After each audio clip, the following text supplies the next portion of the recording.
there's a new hot celebrity out there setting the world on fire. Okay. Her name is Moodang. Moodang is a hippopotamus. What Weekly? A weekly recap show where Joe updates his workaholic girlfriend on all the things she missed last week. Things like this. Animals in Australia fall into two particular categories, okay? Category 1, incredibly dangerous animals that will kill you instantly. Terrifying, yes. Absolutely. Terrifying, dangerous animals. Category 2, something that looks so ridiculous you can't believe that exists on the planet Earth. Honey, birds. So, Switzerland. So, phonemes. So that led me, of course, down the rabbit hole of 17th century Icelandic sorcery. Nice. Scientists make living mice's skin transparent with simple food dye, honey. No. What Weekly? A weekly show for the way too busy. Just look for What Weekly, that's HWAT Weekly, in your favorite podcasting app. Frequency Podcast Network. Stories that matter, podcasts that resonate. Frequency Podcast Network. Stories that matter, podcasts that resonate. He's in the building!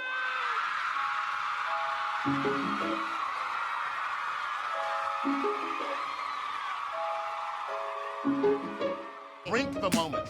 Drink it. I said empty your mind. Coquettish and coy. Ow. Ow. What?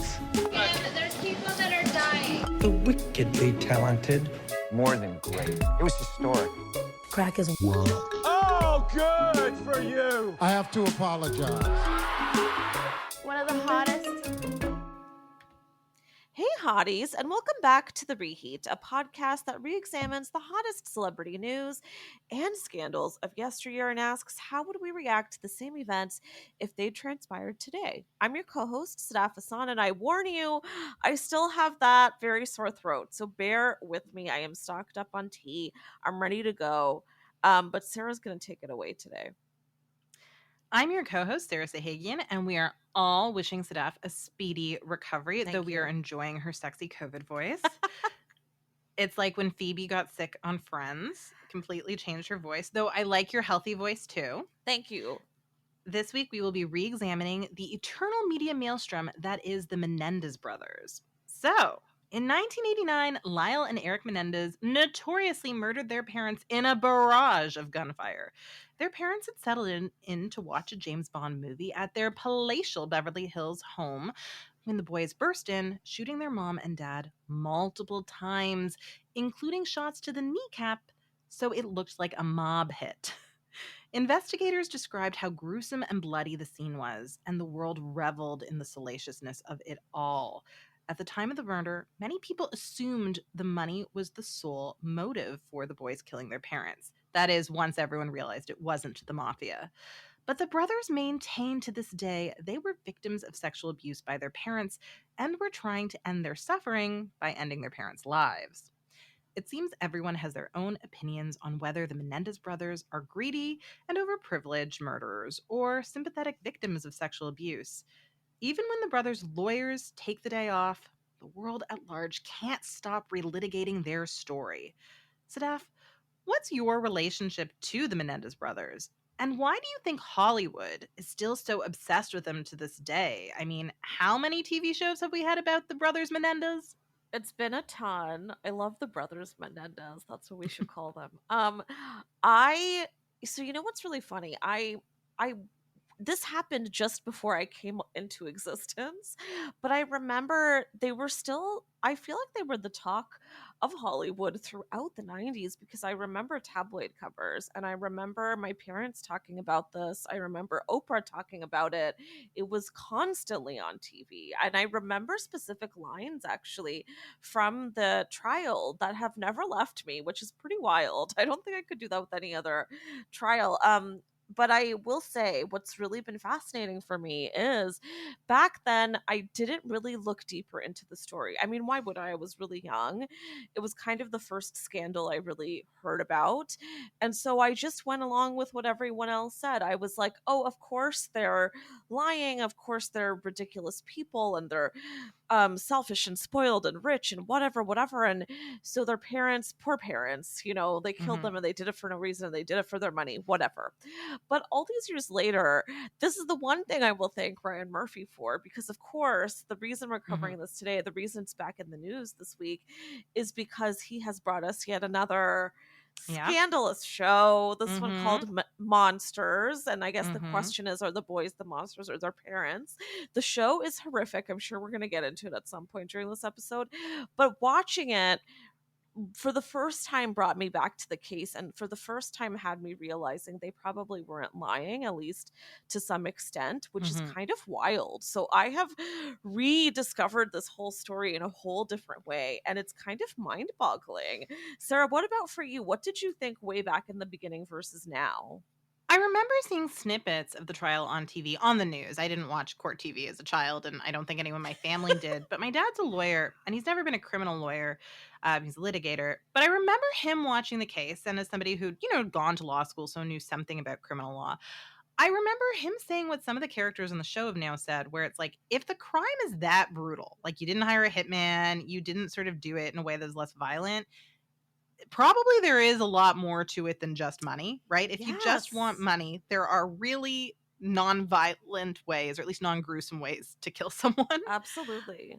And so I remember that, and that kind of imprinted on me. So anytime I heard about the Menendez brothers, I kind of felt like there was room for a lot of things to be true, right? Yeah. There's room for them to be, overprivileged kids who enjoy spending money and were excited to have money. But they're also, that's not mutually exclusive with having abusive parents. And as somebody who went to prep school, I can tell you there are a lot of rich people who are very abusive to their kids. Yeah. And if their parents had died, I'm not saying any of the kids I went to prep school with would have murdered their parents. They wouldn't have, and they didn't. Yeah. But I think they would have gleefully done some revenge spending, right? Like, oh, like, you're dead. All you ever left me, all you ever gave me was money. Now I'm going to spend it, right? So I always had, I think, some insight into their psychology that made me a little bit more sympathetic than maybe the average person. I think probably, but I also love your thinking. You're so right. And also, it's not easy to complete a murder, much less of your parents. Go treat yourself after you're done. Is that dark to say? I think they worked hard, okay? That was the hardest those boys had ever worked. But I just said that, and I hear myself, and I think it is wild that this case, more than any other that I can really think of in the 90s, has become a little bit of a joke. Like, I just heard myself make a very dark joke that maybe I shouldn't make. And but then I think about the fact that they've become a part of our language in this way. They are very cartoonish. Yeah. And I made a joke too. And it is one of those things where, like, I mean, I do have a dark sense of humor. I find stuff like that funny. Maybe I really shouldn't. Same. But they have become fair game to joke about. And we will talk about that later, actually, because they make some really good points about why we feel okay judging them that are, they have some good arguments, and we'll talk about those later. Okay, let's dive into it, sir. I need to hear more. Whether you think Lyle and Erik were murderers or, murderers who were also victims, they have an origin story. And this is it. Their father was Jose Menendez, whose parents had been famous athletes in Cuba. And so Jose grew up with two main priorities: sports and success. He immigrated to the U.S. as a teen and attended Southern Illinois University on a swimming scholarship. And it is here that he met the boy's mother, pageant queen Kitty Anderson. College athlete who immigrated from Cuba, and he married a beauty queen, the ultimate American dream. The couple were married in 1963 and later had two sons, first Lyle in 1968, and then Erik, who was born in 1970. The family settled originally in Hopewell Township, where the boys attended the expensive and prestigious Princeton Day School in New Jersey. It was Jose's dream that his boys, whom he also encouraged to devote themselves to competitive tennis, would one day secure spots at Princeton University. So, how did Jose afford such a privileged life for his sons? Well, he was making huge amounts of money in his job as a music executive. As a record exec, he signed such iconic bands as Duran Duran and the Eurythmics. So this guy was good at his job. Yeah, he was very much. He was rich, right? Like, no wonder Hollywood loves this story, because this is a Hollywood guy, right? Yeah. In 1986, Jose relocated his family to California so he could further his career as a film executive, running the home video department at Carol Co. Pictures. And for anyone who was not alive in the 80s, home video was so hot. Like, that doesn't sound glamorous today because it's defunct, but that would have been like being head of streaming, right? Like, that was the it job. Yep. Home video was the thing. When they moved to California, the boys started a new hobby, burglary, breaking into neighbors' houses in Calabasas. But no serious problems happened for them because when they were caught by authorities, Jose decided to pay for everything they took to buy them out of the mess, right?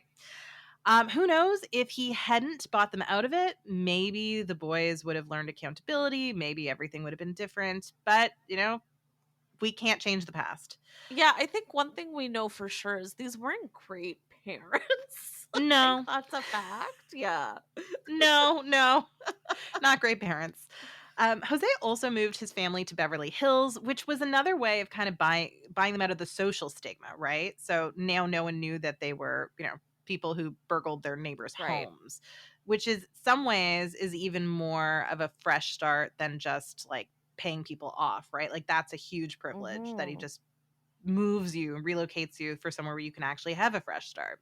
Right. So they settled at 722 North Elm Drive. In 1988, the family paid $4 million for the estate where Sir Elton John himself had once lived. Wow.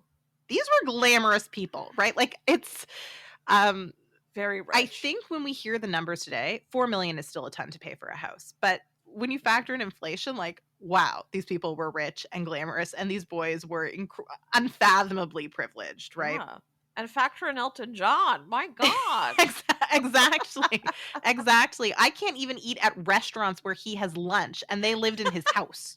I know. Right? They had multiple properties, right? Yes, they did. No, these were very wealthy people. Sadaf, does the Menendez family's existence sound suspiciously privileged to you? Like, does it feel like something is off and something must be up? Like, obviously everything is going to end in a murder, or do I just consume way too much true crime? You do consume too much true crime. That being said, that's a good question. Here's the thing. Because he was a record exec who actually signed, as you said, Duran Duran and their Eurythmics, and I know we're going to get to Menudo, but it would make me think like he was a very big, heavy hitter. I would assume so. Again, I don't have a sense of wealth and specific numbers, but it sounds logical. I don't know. I mean, nowadays you hear about somebody like this and it's very similar, right? Where, okay, they have a property in New York, they have a property in LA, and they've got a boat, and like they can buy their kids whatever they want. It seems like that's probably pretty accurate. Maybe there was something suspicious to it. One thing I do find really interesting about all of this is I do get the sense Jose really wanted to protect his name. And this is something the show touches on, but I also think generally I do trust and believe, because I think it's an immigrant mentality that, you know, you move over to the States, to the West, and you work so hard to make something out of your name. And the sense is that the moment that the boys started burglarizing as a hobby, as you said, he was like, I'm not going to let this fuck up my name. It's not even so much that he's like, my kids are trash, what are they turning into? It's that I need to protect my name. Let's get the hell out of here and start my name from scratch. That's the thing that I always wonder now when I hear the story, how much of it was about him versus the actual children and doing what was best for them. Because, for example, paying these people off, as you said, did that really help the boys? I don't think so, right? No. And I do think Jose had a lot of ambitions, right? I mean, in the Ryan Murphy show, they talk about him wanting to be a senator. And I can see that happening. He was clearly somebody who was very good at business. He's often described as having been ruthless, but so is everyone in Hollywood, right? Like, that's actually not atypical at all. Yeah. And I think he, at the very least, wanted to climb to even higher heights in his career in the film industry and maybe pursue politics. But you're right, his name was his brand. Whether it's your brand as an executive or your brand as a potential politician, having no good sons who burglarize probably isn't good for you. But this was very innovative. They were like the bling ring in Calabasas before the bling ring. Yeah, it's really interesting. I mean, if anything, they sound like personalities. Certainly. I mean, we all know that. That's Well, hot what's news. interesting is I think a lot of people use this as evidence that they were destined to be murderers because they were no good in high school. They were burglarizing. But if you've seen that documentary Netflix also did about the bling ring, they're all normal people now. Yeah. They stole when they were teens. So this is something that a lot of teens do. And if you intervene correctly, you can set them on a better path. And if you intervene inappropriately, like just erase it away, then they don't end up on a better path. Like, I don't think that somebody who, even like a privileged rich kid who goes to steal even more stuff when they're a teen is necessarily doomed to failure for the rest of their lives. They just need No. someone to teach them how to behave. Yeah, so I'm sure I've told you this before. I'm sure a lot of my friends who've heard the story before are groaning already, but I used to steal quite a lot as a child. Now again, it was as a child. It was not as a teen, so I knew even less, but it was almost compulsive. Like, but I used to steal things like stickers and like dolls and toys. But it was to the point where my parents were quite upset and I had to go back to the store and return things. Like, that's pretty wild. But I'm on a great path now and I'm very normal now, dare I say. So it can happen. And I think with these two boys, this is my armchair assessment. But I guess the sense is that life was so easy for them, and if they wanted something they could just get it. And it was like, well, where do we get thrills from? That's what I gather. Where do we find something where it's a little hard, it's a little risky, it gives us that feeling that we never really get, and that apparently I guess was burglary. But again, it just makes me think they lived lives that are so not relatable. So we're already starting in a place where I can't quite put my head there to try and follow how they got to where they got. And it's not easy. It isn't easy to relate to these incredibly privileged kid problems, right? Like, that's not easy at all. But I even remember, like, I mean, kids of all socioeconomic classes steal. Yeah. Sometimes they steal because they want things. Sometimes it's for the thrill. Sometimes, they've lost something and they need to replace it. Sure, yeah. Right? Like, their parents bought them something really expensive and then they damage it. Right? Yeah. So I think that this is a nothing detail. It's the thing that matters is that Jose didn't hold them accountable, not that they stole, right? I think that probably had more of an impact on their upbringing, that they weren't held accountable for the things they did wrong than what they did wrong, in my opinion. But also, I'm not a psychologist. I just want everyone to know that. Neither of us are. But we love our therapists. We do. So I think the time has come for a short break. We will return after, just some ads.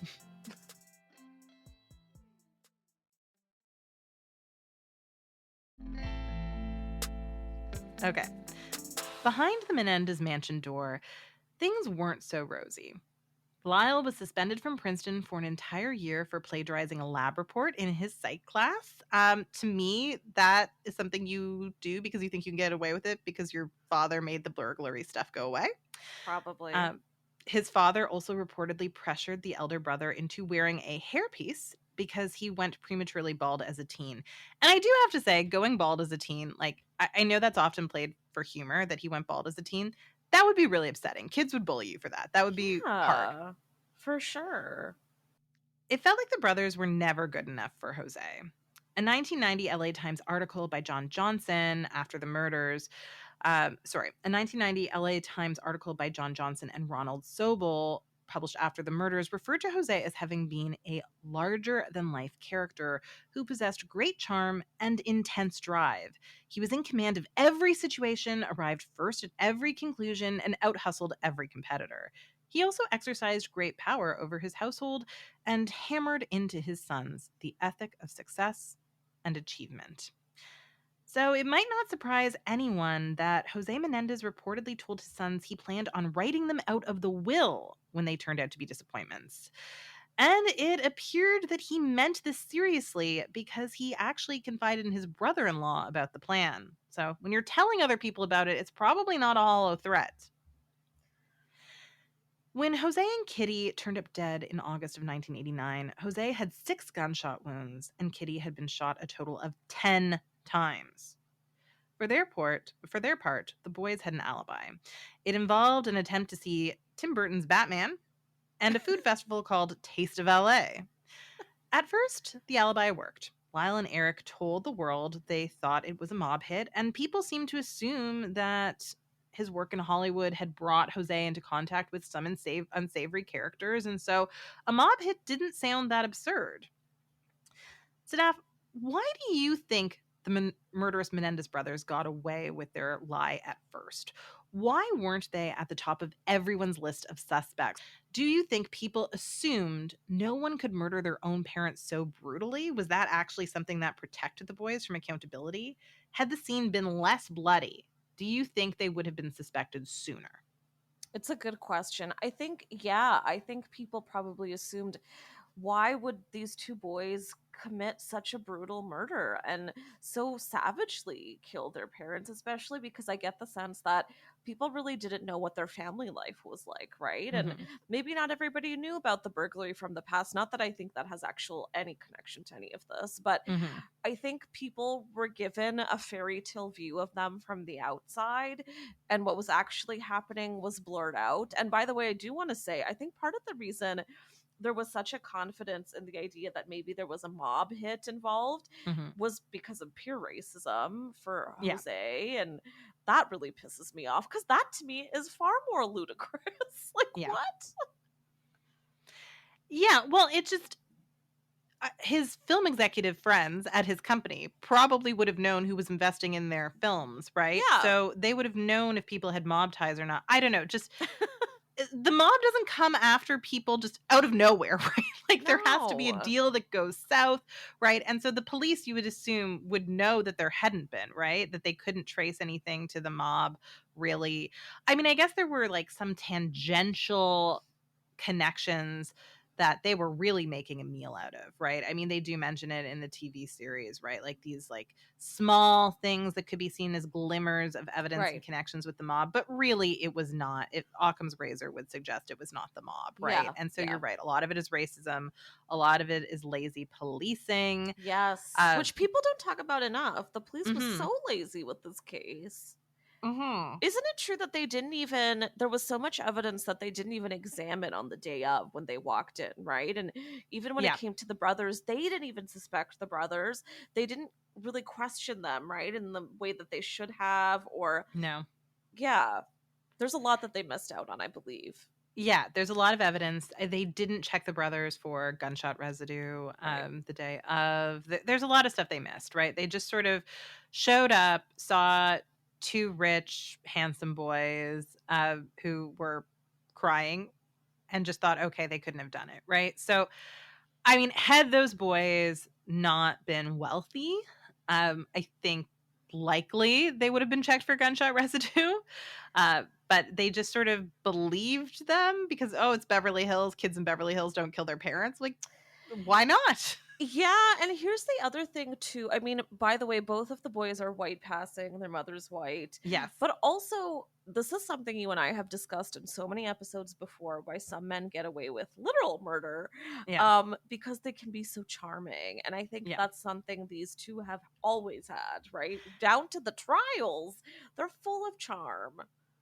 They're very charming because one thing their parents did for them is they taught them how to talk to people, right? These kids had been going to elite private schools where you were expected to learn social graces and expected to know how to carry on a conversation at a cocktail party. So that's one of the reasons why they went to Taste of LA as an alibi. I know. Right? Which is such a bougie alibi for teen boys. It kind of cracks me up. I don't know any other teenager who would think to say that. Oh, I do. When I was in high school, I know so many kids who would have made that their Of course. Some of them might be listening to this podcast right now. Of course. But yeah, no, I think they knew how to talk to people. They also probably had that like private school boy confidence where you can kind of, it's charm, but it's also like talking down to people like police officers because they have that confidence where they're not afraid of the police. They've never been taught to be afraid of the police, right? Because they've been taught that they have the privilege that it doesn't matter. And they were white passing, as you mentioned, but also they were taught, okay, but you have more money, so you're better, right? So I feel like a private school kid like that could could make the police feel intimidated. I actually think that's probably they intimidated them. Very good points. Absolutely. Yeah. It's a kind of manipulation, I would say, right? Oh yeah, it's a definite manipulation. It's kind of a way of graciously talking down to people that at least Ryan Murphy seems to think that that was their way of speaking. And I don't know if that's how the Menendez boys were talking to the police in the moment, but I have seen other prep school kids talk to people that way. So there is verisimilitude. I think it's probably true because I feel like they employed that a little bit in their trials. And you can see it in the videos from the trials. Yeah, exactly. So the Menendez boys might have gotten away with their crime had they not done a series of ill-advised things. Firstly, they went on a spending spree, buying designer clothes, multiple Rolex watches. I mean, obviously one Rolex isn't enough. They even bought a restaurant. That's right. God. Lyle Menendez had a dream to create a buffalo wing chain called Mr. Buffalo. I didn't know that. They bought a restaurant? Yeah, they wanted to have a buffalo wing chain, which is a very teen boy thing to do. Just like, what do I like? Buffalo wings. Let's start a buffalo wing restaurant. Oh my God. Okay. See, this is the kind of shit that makes you tip 1 point. Sorry to say. Because it's like this was in quick succession, right? Very quickly. Oh yeah, there's a matter of months, right? Like they're free for about 6 months and they do a lot of damage. For his part, Erik also had lofty life goals. He spent $60,000 a year on an elite tennis coach he hoped would turn him into a formidable pro. Spoiler alert, that didn't pan out. He did not have the talent. And he went to prison. So. Yep. Because who wants to live in the crime scene where you killed your parents? The brothers also moved out of the murder house into adjoining condos by the water in Marina del Rey. So they decided they wanted new digs. Kind of adorable. I would too. Condos, I probably wouldn't want to live in the murder house either. No, and I love an adjoining condo. Adorable. It's perfect, right? You get companionship, you get privacy. I actually think that they had very good taste. We're laughing too much during this episode. Sorry, I know. Gary. I feel, yes, exactly. It gets serious later. So life was good until it wasn't. It turned out that Erik had co-written a screenplay inspired by the Billionaire Boys Club. The script, titled Friends, not the sitcom, told the story of how two buddies killed one of their parents for money. And the murder described seemed very similar to Jose and Kitty's. Erik also messed stuff up by confiding in the psychiatrist the brothers had been court-ordered to see after their burglary spree. So he told Dr. Jerome Oziel about the whole murder. Kind of So, wild. Sadaf, if you were trying to get away with murder, should you buy 3 Rolexes the day before your mom and dad's funeral, like Lyle did? And shouldn't you find a way to kill your parents that you hadn't previously put on paper? Also, why would you tell your shrink? My God, so many incredible questions. Let me put myself in their shoes. As we said earlier, I think you and I probably would have both spent a bit of money. I don't know that I would have gone out and bought a goddamn restaurant because that seems like a hefty purchase. I think even at that age, I would have known that. But seriously speaking, I'm so fascinated by his choice to tell his doctor this. I just can't wrap my head around it. But I think it comes back to the idea that they just lived these really kind of cushy lives. And it must have felt like, if you say this, certainly nothing will come about it. It's probably fine. Like, it's so hard to wrap my head around these bits that are incoming where they make all of these decisions. I don't get it. Sarah, what do you think was the logic behind that? Yeah, I think that... I guess they just thought they were untouchable. They thought that no one would ever question the mob story. And I don't think people would have, actually, if they hadn't confessed. Right, because at the beginning, that is what everyone was running with, right? That's what the tabloids were saying. That's what the police openly said. They weren't being questioned. They had It was just easier, right? It was just easier to close the book. Here's the thing. I would not have bought a restaurant because if I'm now suddenly rich, why do I want a job? I guess it's free wings. Like, maybe that was the goal. But, again, you're rich enough to buy wings anytime. What does it matter? Yeah, I mean, I don't know why I wouldn't have been as ambitious. I think their ambition was part of the problem. But I don't know if they necessarily had the work ethic to make that restaurant work. And listen, I'm not trying to criticize their character. Like lots of people who are, not even 25 don't have the work ethic to run an entire restaurant. Yeah. That's Well, a Sarah, huge speaking of undertaking. which, how old were Mhm. they at this point? So at this point, they're really young. When they kill their parents, they are. I mean, Erik is 18 and Lyle is 20. So They're very they're young. young people. They're adolescents, right? Yeah. Like this is basically a teen murder. They're basically children. I mean, honestly, Erik was barely old enough to be tried as an adult when he But you committed the know crime. what? I agree with you. I do think they're kids, but at the same time, not to the extent where I imagine, for instance, buying a restaurant feels like a smart idea or telling anybody what you did for real is a smart idea. But again, I guess that does go back to their sense of feeling untouchable. Yeah, they had the one thing that Kitty and Erik, oh sorry, the one thing that Kitty and Jose were able to give their kids seemed to be a huge amount of self-esteem, right? Like Right. they were terrible parents, and we will talk about the abuse, but these boys were quite sure of themselves. Yeah, So that's one thing that they were successful at doing. true. One thing. Yeah. Okay. Um, 6 months after the deaths of Jose and Kitty, the police finally arrested the brothers. You see, Dr. Oziel had told his mistress, Judalon Smith, about the brothers' crimes. And when he ended their relationship, Judalon went to the authorities with what she knew. There was plenty of evidence because Dr. Oziel had recorded the confession sessions. At first, a judge by the name of James Albrecht ruled that the tapes were inadmissible due to doctor-patient confidentiality, but that decision was later appealed. In 1992, the Supreme Court of California ruled the tapes were admissible evidence, and so the boys stood trial for the murder of their parents. I actually feel like this should have been declared inadmissible. Like, doctor-patient confidentiality is a real thing, and anytime you say we're overriding it, there can be a chilling effect. Like, there is such a thing as doctor-patient confidentiality that exists for a reason. But also, they did confess to murder. I don't know. How do you feel about this? I was just going to say, because I always assumed, yes, of course, confidentiality, but I assumed if you say something about hurting yourself or someone else, it voids it. But maybe I just made that up. I think it depends on the jurisdiction. So Okay. if the rule there was doctor-patient confidentiality, you can say anything you want. Overriding it just because this crime was particularly heinous, in my opinion, is not what you should be doing. But I also don't, you're right, I haven't studied the ins and outs of this law in California. California, I mean, the California bar is the most challenging in America. It's even more challenging than the New York bar. Their legal system is very robust, and I'm not a lawyer at all, let alone somebody who passed the California bar. Excuse me? That's why Kim Kardashian struggled. Now I know. It's really, really hard. It's, I mean, they're a state with the population the size of Canada, so it's complex. True. It's definitely the hardest bar to pass, and I think a lot of people don't know that. A lot of people assume the New York bar is harder, but that's not the case. Yeah.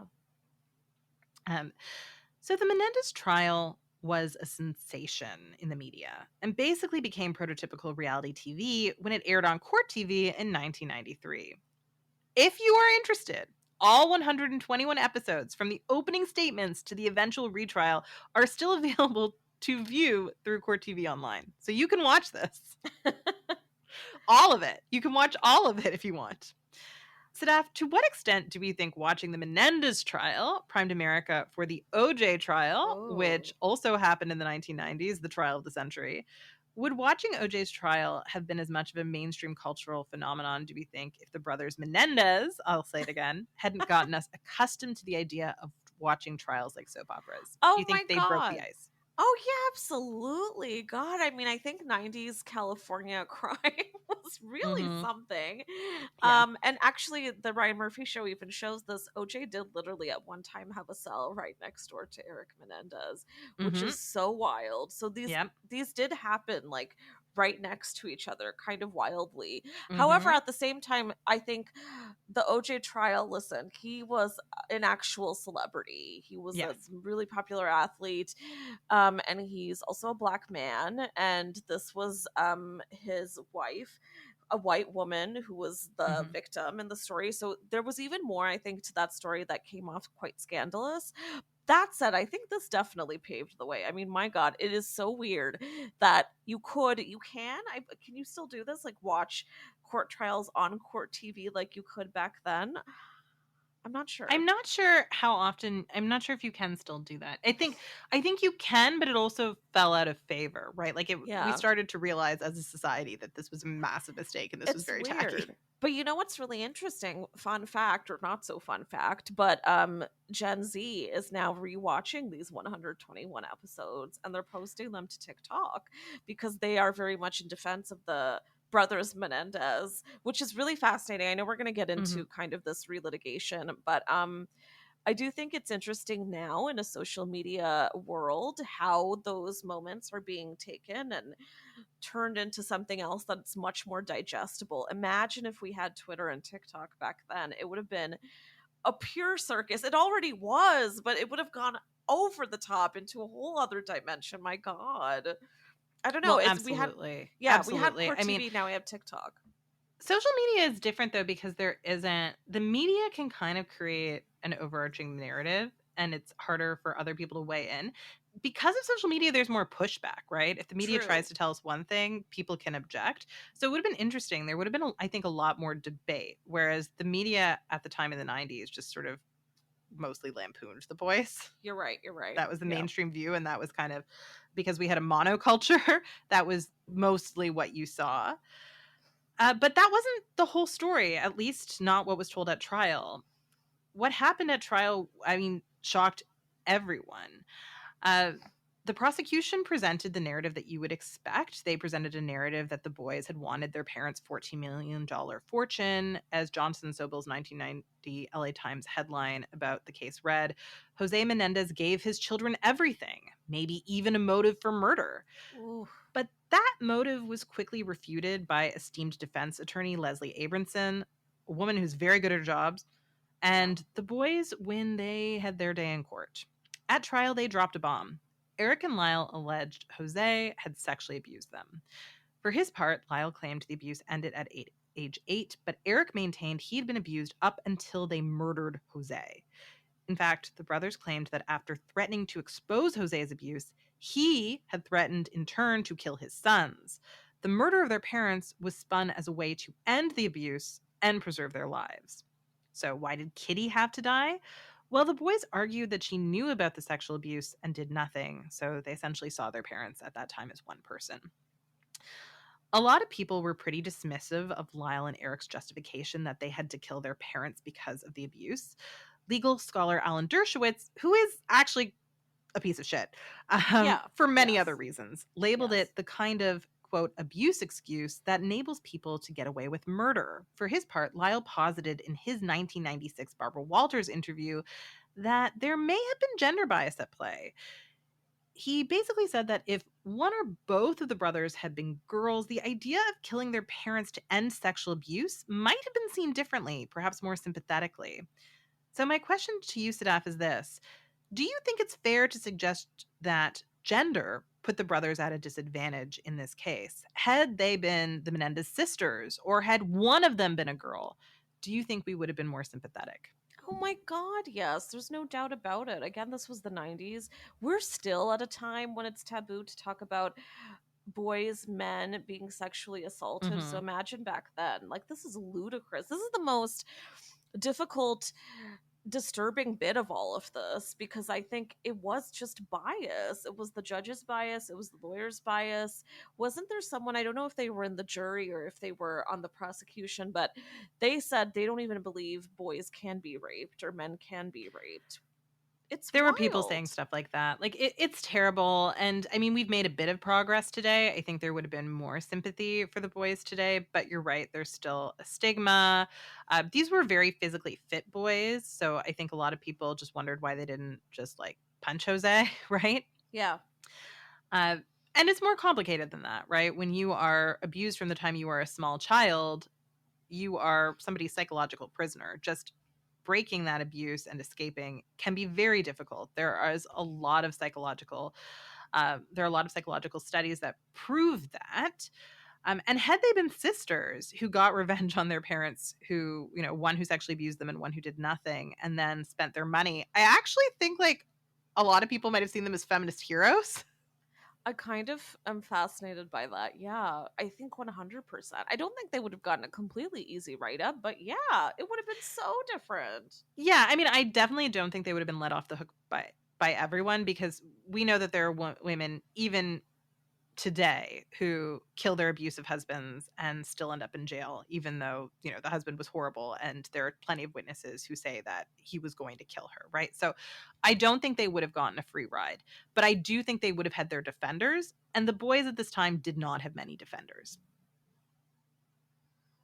Right? I think Sofia Coppola would have made a movie about them, turning them into iconic feminist heroes, right? Oh my God. Killed their parents and then went shopping at Chanel, right? Sophia would have loved that. I feel like I would love for each of the Coppolas to do a version of this story and then to watch. I mean, I know we've had enough retellings, but I would love that. Yeah, and so Lyle made that point during the 1996 Barbara Walters interview, and it's actually a really good point. I was much more sympathetic when he said that. When he said what exactly? Well, when he essentially said there was a gender bias. If we'd been girls, or if one of us had been a girl, it might have been seen differently, that we killed our parents because of sexual abuse. No doubt about it, yeah. I think he makes a good point. It's a really good point. Unfortunately, all of this was too soon. People were not ready for it. And that's the disturbing thing, because those people still get to decide your fate. Mm-hmm, absolutely. And the truth is that everyone sees the law as objective, and it is incredibly subjective. There are trends in our society, right, where we have more sympathy for certain people at certain times. And if you don't commit your crime at the right time in history, bad things can happen. That's basically the plot of Tessa the D'Urbervilles, right? Where she kills her abuser and then is hanged.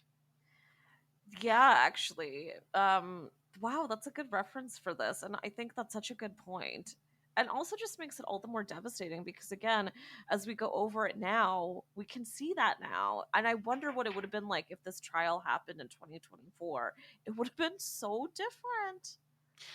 I think so. They at least got a mistrial the first time because of Leslie Abramson's excellent work, and because there was tons of evidence they've been sexually abused, right? They had relatives who corroborated the story on the stand, right? It's not like there wasn't evidence for this. There was a ton, even at the time, and now there's more. I think that had this happened today, because California is, more progressive, I think Leslie Abramson would have won. At least they would have only been charged with convicted of manslaughter, in my opinion. That is what I believe so too. And I think she would have also been given that hero write-up, which would have been cool. She was also really and no one saw apart. her that way, right? Yeah. And I mean, everyone saw Marcia Clark as a hero. And I'm not trying to denigrate Marcia Clark. Like, Marcia Clark worked really hard to try to achieve justice, and she was a single mom and dealt with horrible slut shaming in the media. But Leslie Abramson was also doing important work, and no one was giving her kudos. I know. Two women with perms who we love and support. We love a good perm. We love a good perm. Yeah, and also, I don't know how accurate this is, but I believe it completely, which was also in the new show, but the idea that the men on the jury did not like Leslie, which I believe, and also that a lot of the people in the room didn't like Leslie. I mean, a woman who is so headstrong and who really believes what she was saying. And I don't know. I think they all kind of critiqued her and who's really good at her job, right?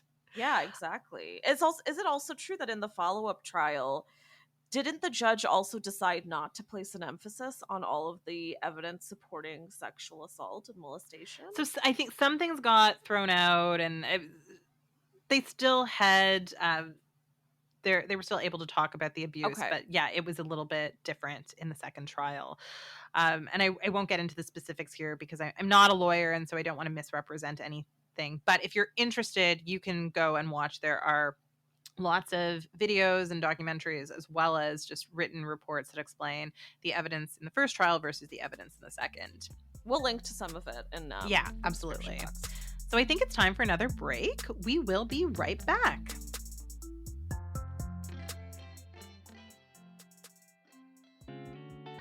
Welcome back to The Reheat, Taylor's version. Sarah, I've been living under a rock. What is going on? Tell me everything. Well, thanks to Rogers, we are giving away 2 tickets to see Taylor Swift the Eras Tour when she comes to Toronto. And I've got some serious news. It's the last week of our contest, okay? Get it together, Swifties. This is the moment. Pay attention. That's right. It's crunch time. Each week, we've been giving you a different keyword. And this week's final keyword is delicate. Text delicate and your name to 925-555 to enter for your chance to win. Again, text delicate, that's DELICATE,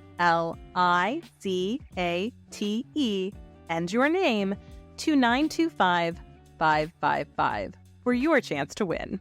Thanks to Rogers, the presenting sponsor of Taylor Swift the Eras Tour.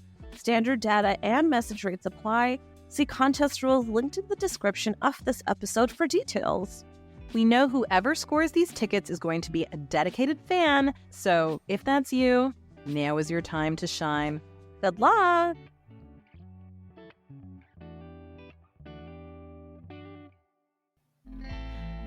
So, when interviewed by Barbara Walters, Erik told her he was devastated when the sentence was life in prison.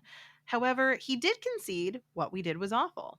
When asked by Barbara if they were monsters or just spoiled brats, Erik said, "That's not who I am, but I can't defend that. Because I came from a family of wealth, that doesn't make me spoiled." He added, "I'm just a normal kid."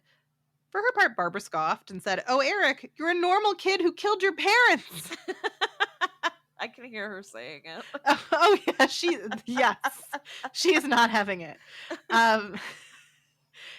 Erik did say he felt tremendous remorse for having killed them.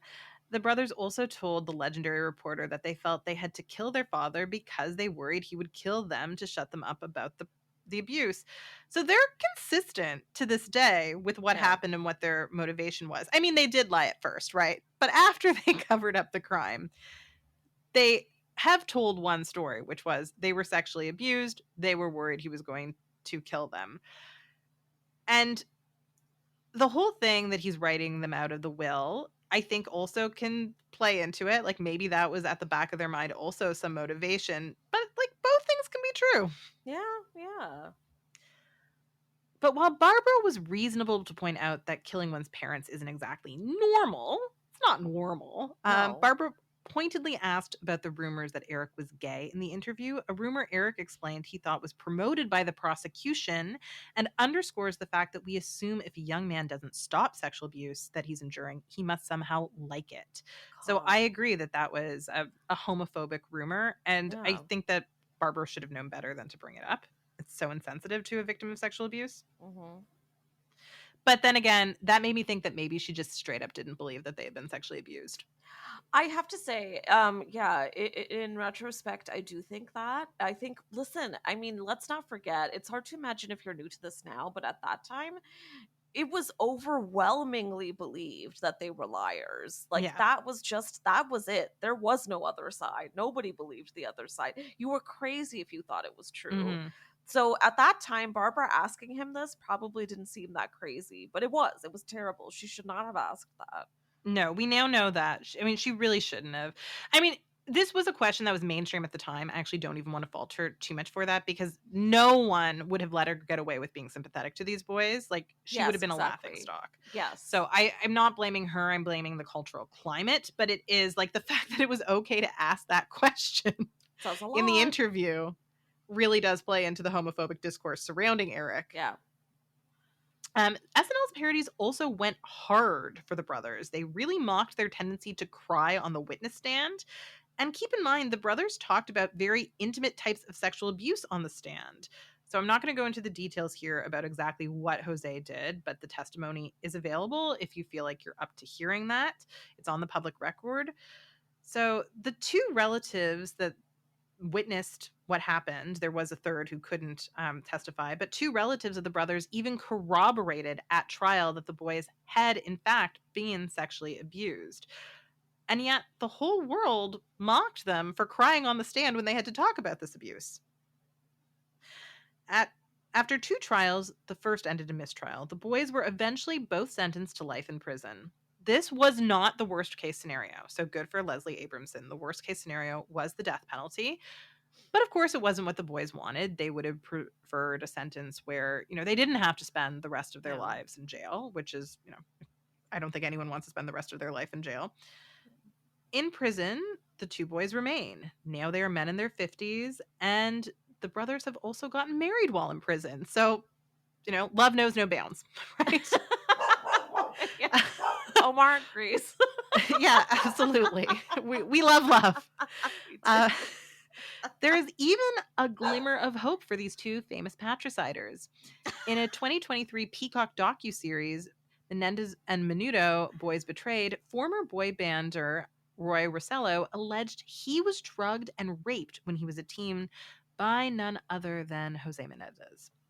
The information was included in a recent petition by the Menendez's lawyers, which they hope will result in their conviction being overturned. So, Sadaf, do you think the brothers will ever get out of prison? Given society's enhanced understanding of sexual abuse, would you say that they would have been convicted today? Do you think that the fact that we now know more about sexual abuse means it's justifiable to keep them in prison at all? It's wild because, again, I went from seeing things in one very black and white view to now really having a way better grasp on all of it. And I listen, there's a line that's really great. And again, I think the Ryan Murphy show is horrible, but there's one line that I really think said it for me. But Lyle's sorry. Okay, break. Hi, Omar. There's one line that Leslie Abramson's partner lawyer says where she says, I believe what they're saying. I just don't believe the way they're saying it. And I wonder if that's part of it. But then I also start to think, well, what does it matter really? Clearly there was abuse. I think no matter which way we look at it, right? I think that definitely happened. And this new news that popped up last year is, to me, such a smoking gun. Like, I think this should have them out right now. This is, when I heard about this, I was gobsmacked. I was kind of shocked it wasn't bigger news, quite frankly, considering the way this whole story was everything in the 90s, like for a decade, and now nobody cares. Wasn't there also another piece of evidence, like a letter that Erik had written to a cousin that was dredged up? Yeah, like there's a lot of evidence that was excluded for various reasons. Some of which was they made some mistakes, right? One cousin, the evidence was excluded because they'd also given him money, right?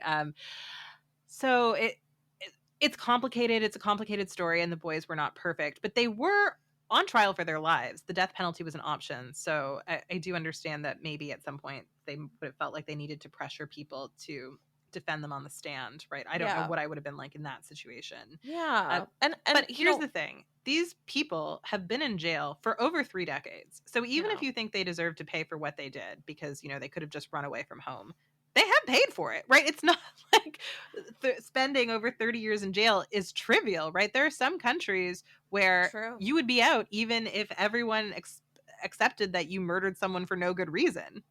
Yeah, absolutely. And I think one of the other things that has also really stuck out in my mind since researching this case all over again is that the boys also run an assault survivors group in prison. And I just feel like, it really gets at me. And I just think that there is so much truth to what they said. I really do believe that. And so I really, really hope that with the way that everybody, again, is relitigating this now and this new lens we have on it, and maybe one good thing that can come from this terrible TV show is an actual look at this all over again from a really honest and true view, and really bringing in all of this evidence, because I think Jose was a piece of shit. And here's the other thing, maybe the boys were too, but assholes can also be treated terribly and can also be victims. That's just the reality. Yeah, absolutely. And we know that it's a cliche, but it's true. Hurt people hurt people. So if you've been sexually abused your whole life, right? Every day is hell. I feel like you might start to think like the world owes you something, right? Like you just feel like you've been so mistreated, you deserve 3 Rolexes. Yeah, and by the way, I wish I had the exact numbers in front of me, but in the US, I mean, they've got quite a hefty rate of people who are put away for crimes they've never committed and who don't actually get to reclaim their innocence ever. Some Mm-hmm. people do, some don't. This is why we heard news just this week that Kim Kardashian was visiting the Menendez brothers, which Yeah. is wild. But hey, if she can be on their side, I think that's great. This is where we are now. And mind you, Kim Kardashian, who has also been in a Ryan Murphy TV show. So I don't know if he was involved in this in any way, but Hollywood is so crazy. Kim is going to get them out. Kim gets results. Kim gets results. I would really love to see it.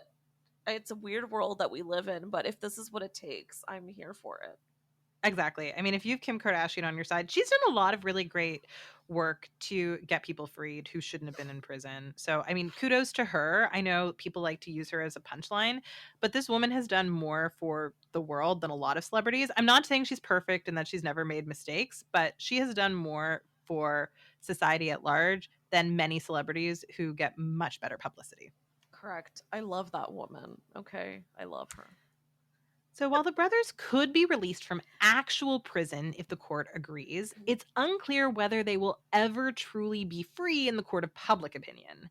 There have been numerous podcasts, TV series, and books that chronicle the lives of the Menendez brothers. Most recently, Ryan Murphy's Monsters, the Lyle and Erik Menendez story. That is currently a hit #1 Netflix drama as we speak. I mean, when you hear this, it might be different, but lots of people have watched it. It is indeed a weird show that also suggests the brothers were greedy, but that's not the worst of it. It suggests they were mean to trick-or-treaters, like who's mean to trick-or-treaters, and incestuously involved with each other. That's a choice. Yeah. In a statement shared from his wife Tammy's Twitter account, Lyle Menendez communicated his thoughts about the show. It is with a heavy heart that I say, I believe Ryan Murphy cannot be this naive and inaccurate about the facts of our lives so as to do this without bad intent. He also accused the series of perpetuating, quote, ruinous character portrayals of himself and his younger brother. But as of today, the show is still a hit, so I don't think that really had an impact. Sadaf, what do you think of Monsters? And why do you think the media is still obsessed with this case 35 years later? I mean, patricide is actually a pretty common crime. There have been plenty of people who've killed their parents since then. Why can we not get over the story? Why is it so enduring? So I think Monsters is truly horrific, the TV show. I don't really understand why more people are not talking about it. I think it's kind of criminal. I mean, you have to watch it to understand what I'm saying, but I don't advise you to watch it. I don't recommend it. It's not even entertaining. I don't know why I sat through it, but it's quite odd. Like, even just the promotional material is an image of the two brothers topless, wrapped around each other. There's a lot of scenes and sequences that imply that they were together, and hey, we don't know the truth, but this is really borrowing from what was exclusively rumor and probably myth, as the boys have said. And I think it's just sexualizing the story, and it's also demonizing homosexuality, which is such an odd choice for a creator like Ryan Murphy. But also, he's, as a friend of mine recently said to me, he is a terrorist. He's done this to us before, and I think another part of it that I struggle with is that it sensationalizes the case in a way that doesn't feel right.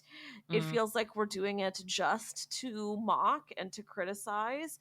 And on the other hand, I think the reason people are so fascinated by this is because, listen, it is a really wild and crazy story. The name Menendez alone, I'm sorry, Jose, but has become so a joke, and it's something that I feel like a lot of people are never going to forget and never not going to associate with this crime.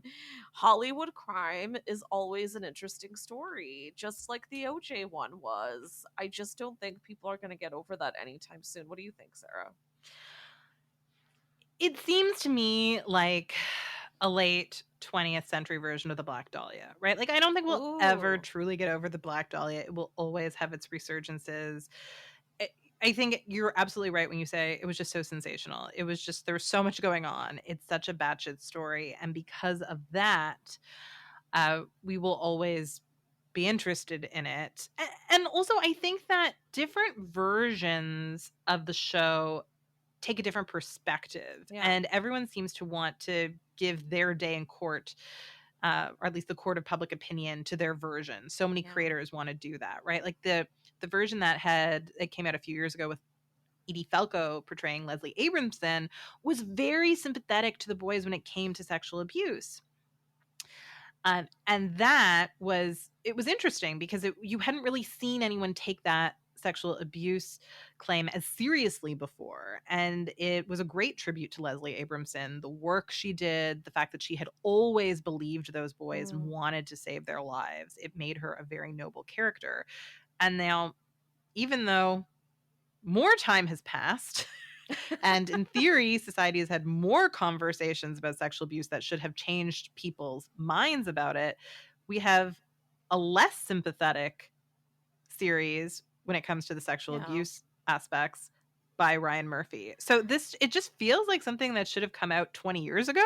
Yes, I think that's what's so odd. It's very dated. And I think the other thing that's so unusual about it is that this show came out at a really incredible time because it could have included this new evidence that's come out and it never touches on it, which I think is very bizarre. And you're so right. It could have brought in this whole new perspective, especially that this new younger generation is taking on, and it doesn't do any of that.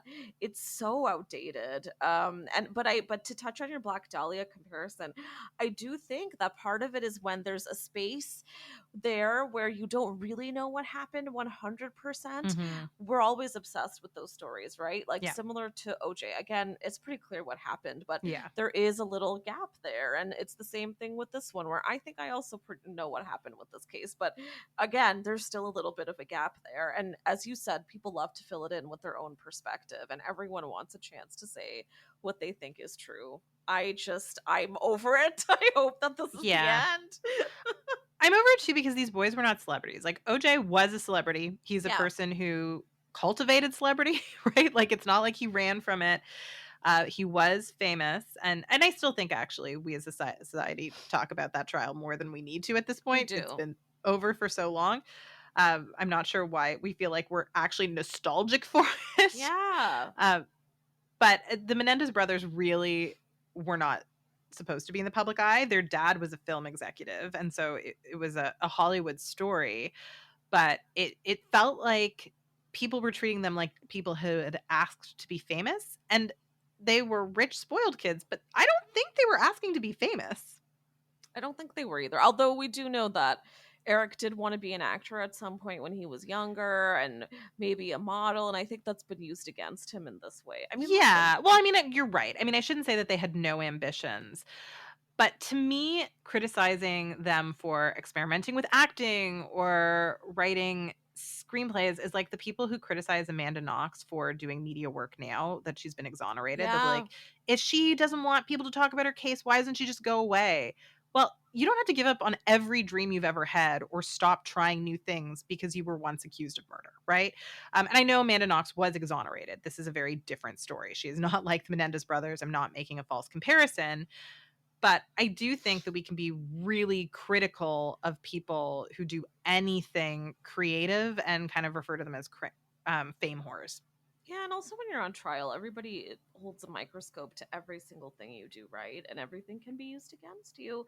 Remember that before you decide to kill your parents, listeners. Yeah, it will make you famous, especially if you are a rich kid from Beverly Hills who's photogenic and white passing. You will be famous. Word of warning to our Beverly Hills listeners. Yes, if you are an attractive kid from Beverly Hills and you are white passing, you in particular can't get away with this. Put that gun away, sir. Put the gun away. Just, move to Idaho, start a new life. There you go. Exactly. So this brings us to the final segment of our episode, Hindsight is 2024, where we choose one moment that we might have handled differently if we were the subjects of today's story. So Sadaf, if you had been a Menendez brother, what would you have done differently? I'm imagining us as Menendez brothers right now. Listen, this is an impossible question because they made 100 mistakes. I simply can't answer this question, so I'm going to take this moment to yet again say that I despise Ryan Murphy with every fiber of my being, and I hope that that man loses his Netflix contract one day and maybe only makes TV for FX, because I think his FX content is better. We've discussed this, and I think It is. I cannot take yet another American crime story that goes haywire. OJ was delicious. That was fantastic. That's That was great. A plus. Take us back to that, Mr. Murphy. I don't know what this was. Take it away. Go to sleep. Leave us alone. Sarah, what about you? I agree. Ryan Murphy needs a Disney executive breathing down his neck, being like, make it make sense, Ryan. Make it make sense, right? Like Exactly. his Swan show, no one watched it, but was fantastic. That was lovely. That was a really good series. I thought it was not bad. I watched that one too. I thought it was definitely better than this one. I thought it was a little self-indulgent, but it was definitely a sign of when he still made good content. Yeah, it was a bit self-indulgent, but I thought it was interesting and well acted and well written. It was. And it had something to say. It had a point of view, and it had a point of view I hadn't necessarily heard before. It had a lot of interesting things to say about aging, what that is to age as a luminary, what it is to age as a socialite, right? And it felt like Ryan Murphy was doing a lot of contemplation, right? He's no longer the hot new wonderkind. He is older. And I felt like it was thoughtful. It stayed with me. This is staying with me in a bad way. The monsters. It's staying with me because I'm mad and I think it's terrible. But had I been a Menendez brother, what would I have done differently? I don't know, man. It's hard, right? Like we still don't know exactly what happened. Like killing your parents, you probably shouldn't do that, even if they're sexually abusing you. But I do understand, like, if somebody as powerful as Jose says, "I will kill you," like I will hire a hitman and have you killed if you expose me, and that person had been sexually abusing me my entire life, I'd probably believe him.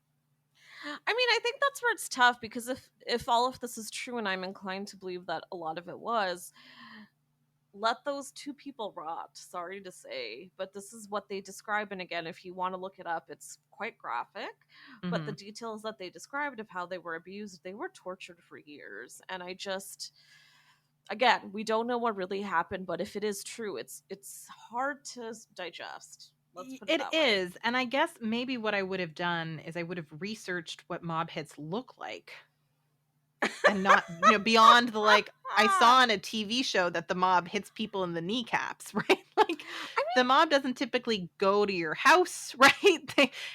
They probably wouldn't have murdered Kitty because they didn't have a problem with her. Like, maybe they would have accidentally murdered her if they're, she happens to be in the car with you and it's a drive-by shooting. But, like, this is not how the mob does work. So I probably would have done more research and read a few books. I think so too. But having said that, if they were like young kids who were being sexually abused their entire lives and they had like anger that kind of motivated them to murder people, like, the idea of little children being sexually abused it's so horrific, right? So I don't know. I'm not really sure what I would have done differently. I know I would have done something differently, but I can't pinpoint what. Maybe don't tell the shrink everything, especially once he tells you he's going to be recording the sessions. And a woman named Jubilon is involved. Don't do that. And find your own shrink, not one you record ordered to see, right? Like, go find another person. Just confessing is never a good idea, right? Like, we know that anytime someone confesses, they get caught. Just like keep that in. Yourself. Let it eat you up. You'll get over it eventually. You know what? I wouldn't have written the Friends screenplay. Yikes. And I wouldn't have called it Friends. Why was it called I was Friends? kind of surprised they didn't do? I was kind of surprised there was no lawsuit when the sitcom came out. Oh, yeah, I know. Well, at that point, they were deep in trial. I know they couldn't do it. Yeah, it would but have been I was a like, joke. People in Hollywood often try to sue for stuff like that. Like those people who are suing because of The Leftovers, they're saying that it was plagiarized. Which, like, I mean, I'm not an expert on the ins and outs of that type of law, but to me it does feel like a different script. Don't at me. Yeah. Anyway, like, people will often try to sue people. I mean, we know lots of people in Hollywood have sued for less, but they didn't. So that's impressive restraint. Yeah, absolutely. So what have we learned about the Menendez brothers today? We've learned that it is complicated. We'll probably be relitigating this story in the court of public opinion forever. Correct. But if you yourself are a victim of sexual abuse, or you know a victim of sexual abuse, know that there is hope, and we will, in the show notes, put some resources that you can go to for help. This brings us to the end of our episode. Thank you to our wonderful editor, Evan Wexler, and thank you to our listeners. We are nothing without you. If you want to hear more from me, you can find me on Twitter at Sarah Sahagian. Sadaf, where can our lovely listeners find you? You listeners can find me at _Staffason. And if you liked this podcast, please rate, review, and subscribe so other listeners can find us too. And if you'd like us to keep growing, we'd love for you to support us on Patreon at patreon.com/The Reheat, where we've got very good goods in store for you. Thank you for listening.